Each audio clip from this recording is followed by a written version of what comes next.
Hello बच्चों, let's read this question. The question says assertion. तो यहाँ पे हमारे पास एक असर्शन दे रखी है और एक रीजन दे रखा है। एंड अब बात करते हैं असर्शन की कि ions are absorbed from the soil only by the active transport. की सॉइल से जो आयन जो हमारे एब्जॉर्ब होते हैं वो कैसे होते हैं? Only by the active transport. और रीजन क्या दे रखा है कि the proteins present in the membrane of root hair cells passively pump iron from the soil into the cytoplasm of epidermal cells। तो यहाँ पे अगर हम बात करते हैं तो assertion और reason हमें देखना है कि assertion और reason क्या दोनों true है, क्या reason जो है correct explanation दे रहा है assertion का। तो ये हमें देख के यहाँ पे accordingly आंसर मार्क करना है। तो सबसे पहले हम बात करेंगे अपने की कॉन्सेप्ट की कॉन्सेप्ट की। अब की कॉन्सेप्ट हमारे पास क्या है कि ion absorption, ions absorption in ion absorption in roots।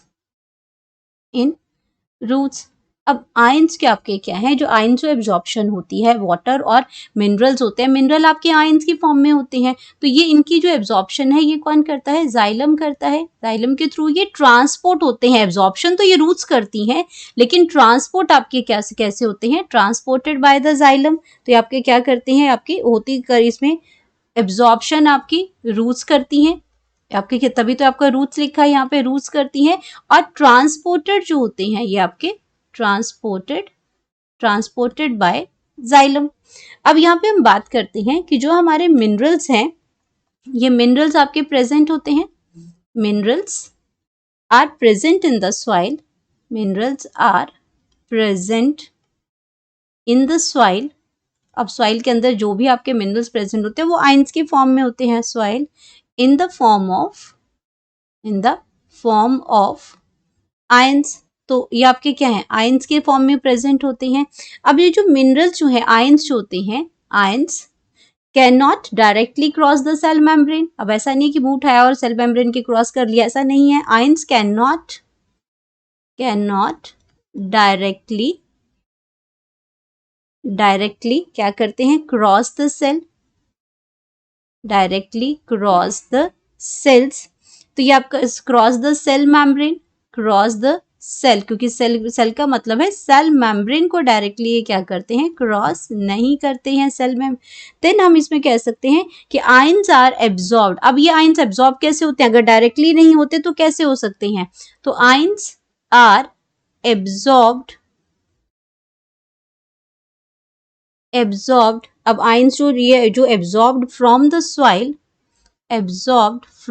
Soil, by, अब कैसे होते हैं? By both passive and active form. आपका दोनों ही तरीकों से ट्रांसपोर्ट होता है, both passive and active transport होता है। इसका एक्टिव ट्रांसपोर्ट होता है, एक्टिव ट्रांसपोर्ट होता है इसमें। अब बात करते हैं इसमें जो हमारे इसमें सिर्फ आपका सिर्फ एक्टिव ट्रांसपोर्ट से नहीं होता, एक्टिव और पैसिव दोनों से होता है। तो अगर मैं यहाँ पे असर्शन की बात करती हूँ तो असर्शन तो इस पॉइंट पे ही आपका क्या हो जाएगा? ये आपका गलत हो जाएगा। अब बात करते हैं हम नेक्स्ट इसमें अपने असर्शन की। तो असर्शन के अंदर क्या दे रखा है कि जो स्पेसिफिक जो प्रोटीन्स होती हैं, स्पेसिफिक प्रोटीन्स होती हैं। अब ये जो स्पेसिफिक जो प्रोटीन्स यहाँ पे प्रेजेंट होती हैं मेम्ब्रेन में, स्पेसिफिक प्रोटीन्स और प्रोटीन्स प्रेजेंट होती हैं मेम्ब्रेन में, in the membrane of root hair, membrane of root hair पे। तो यहाँ पे आपका क्या? Root hair cells. और ये क्या करती हैं? And actively pump ions. और ये भी क्या करती हैं? Actively pump ions, active form में करती हैं। यहाँ क्या लिखा था? पैसिवली पंप, लेकिन यहाँ पे ये क्या होती हैं? एक्टिवली पंप करती हैं, pump ions from the soil, अब सॉइल से ये क्या कहाँ लेके जाती हैं? Into the cytoplasm, into the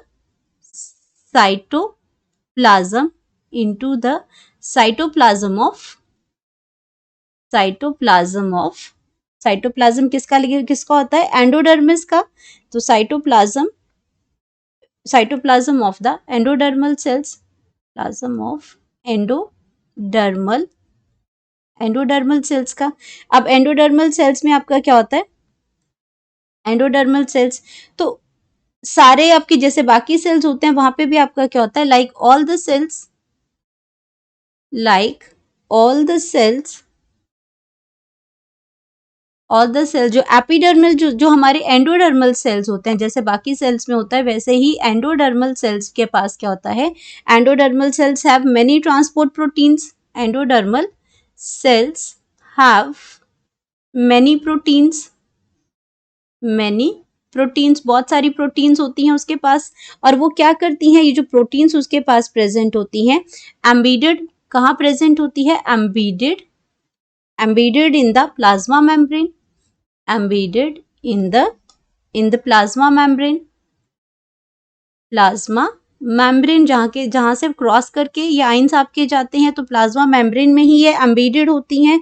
और ये क्या करती हैं, दे लेट सम, मतलब दे अलाउ और दे लेट सम सॉल्यूट्स, क्योंकि ये सिलेक्टिव परमिएबल है तो दे लेट सम सॉल्यूट्स, कुछ सॉल्यूट्स को क्या करती है, क्रॉस होने देती है, सॉल्यूट्स क्रॉस द मेम्ब्रेन, ये क्या करती है, क्रॉस द मेम्ब्रेन, लेकिन सबको नहीं करती है। सिलेक्टिव का मतलब यही होता है कि ये कुछ आपके सम सॉल्यूट्स क्रॉस द मेम्ब्रेन और कुछ को ये क्या करती है, but not others, but not others, सबको ये सॉल्यूट पास नहीं करने देती है। सबको पास करने दे देती तो फिर दरवाजे का कोई मतलब नहीं है, क्योंकि ये प्रोटीन आपके एज अ दरवाजा काम करती है, जिसको किसको अंदर जाने देना है, किसको नहीं अंदर जाने देना है, तो आपका क्या है, ये कंट्रोल करता है। तो ये आपका जो ट्रांसपोर्ट जो करती हैं प्रोटीन्स एंडोडर्मल सेल्स की, ये कंट्रोल पॉइंट है, एक चेक पॉइंट है। So it acts as control point. तो जहाँ पे अगर चेकिंग होती है वो आपका क्या है, कंट्रोल पॉइंट है, जहाँ पे आपका चेक पोस्ट होते हैं वैसे आपका कंट्रोल पॉइंट ही एक्ट करती हैं यहाँ पे। और ये एडजस्ट करती है क्वांटिटी और टाइप्स ऑफ सॉल्यूट कि कौन सा सेल जो है वो आपका जाइलम के पास जाएगा, कौन सा नहीं जाएगा। तो अब यहाँ पे हमने देखा कि यहाँ पैसिवली पंप लिखा है जबकि एक्चुअल में एक्टिवली पंप आइंस होते हैं।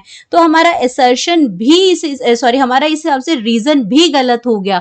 तो अब हमारे पास असर्शन भी गलत है, रीजन भी गलत है, तो हमारे पास जो सही ऑप्शन आ जाएगा जहां पे आपके असर्शन और रीजन दोनों ही फॉल्स हैं, तो हमारा आंसर आ जाएगा ई। तो अब ए और आर ट्रू है, हमारे तो दोनों ही गलत है, तो ये सारी ऑप्शन जहां पे ए और आर ट्रू है और जहां एक भी ट्रू है वो ऑप्शन, और जहां पे एक भी आपके दोनों, अब इसमें एक भी ट्रू आता है यानी ए फॉल्स है, आर ट्रू है, ये सब गलत हैं। तो करेक्ट ऑप्शन आ जाएगी ई, जहां पे ए और आर यानी कि असर्शन और रीजन दोनों ही फॉल्स हैं। तो हमारे पास जो करेक्ट ऑप्शन है, करेक्ट ऑप्शन है, तो करेक्ट ऑप्शन हमारे पास आ जाएगी दैट इज ई। और ई में आपका क्या है, असर्शन और रीजन दोनों ही फॉल्स हैं। Hope you understood it well, best of luck.